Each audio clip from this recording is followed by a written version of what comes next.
Hi guys, share ko lang guys at may nakita pa akong cellphone, smartphone po at pauwi pa ako galing trabaho.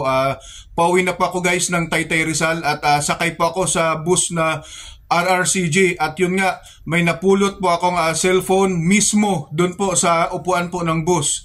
So guys, please watch this. Ito po.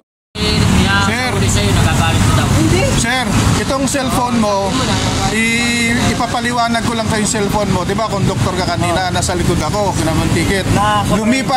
Lumipat ako kasi malapit akong bumaba. So pag doon sa tabi ko, may cellphone. So ang ginawa ko, binitbit ko to kasi para ma-identify ko yung may-ari. Para pag tumawag, ibibigay ko. Kasi kung may balak ako tong kunin, kinuha ko ng SIM card mo. Oo. Kasi may laman yan. Yun nga, so ito ay buksan mo na lang kung ikaw talaga yan.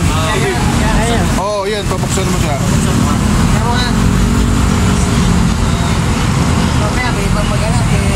Oo.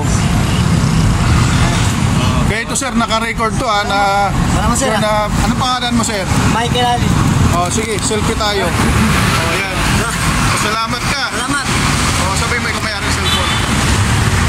Yung mayari po yan ng cellphone para at naibalik ko na po. Okay? Ingat ka. Oh, at least naibalik ko na. Gusto ko lang yung sabay ko sa kanya. Akala ko yung nakakuha yung doktor ka saan? Sige, ingat ka. Salamat. Oh. Boss, salamat. Thank you sir. Okay. Clear na. Yung sabi mo ba may swabbing daw kanya? Ako nga yun kasi pababa na ako eh. Tinatanong ko siya, tumawag ako. Kasi pag napalakas na yung boses ko, paano niya siguro niya? Yun nga. Okay. Thank you sir. Ingat ka. Okay lang. Ingat ka.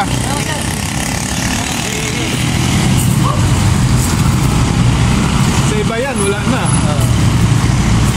Okay ba? Salamat.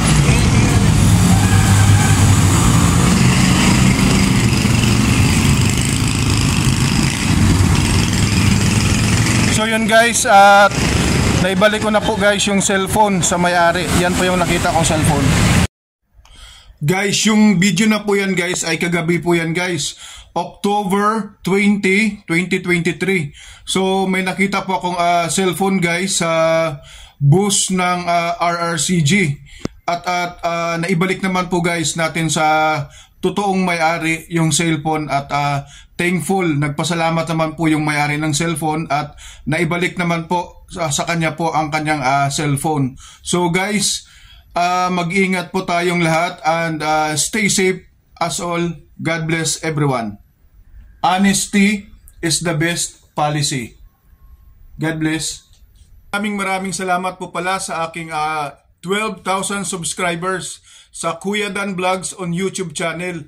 Thank you guys sa inyong suporta. So guys, huwag po nating kalimutang gumawa ng tama. Hindi gid kita magkalimot ng aton ginaobra, dapat pirmi, maayo, kag ang nakabenepisyo po ay maayo para sa aton isig katawo. Dahil ang Diyos po, ya po siya gakatuyog. Mag-ubra lang gid kita ning maayo para sa aton isig katawo. Buligan gid kita ng Diyos, kag isa pa, hindi gid niya kita pababayaan kay gaobra kita ning maayo sa aton isig katawo.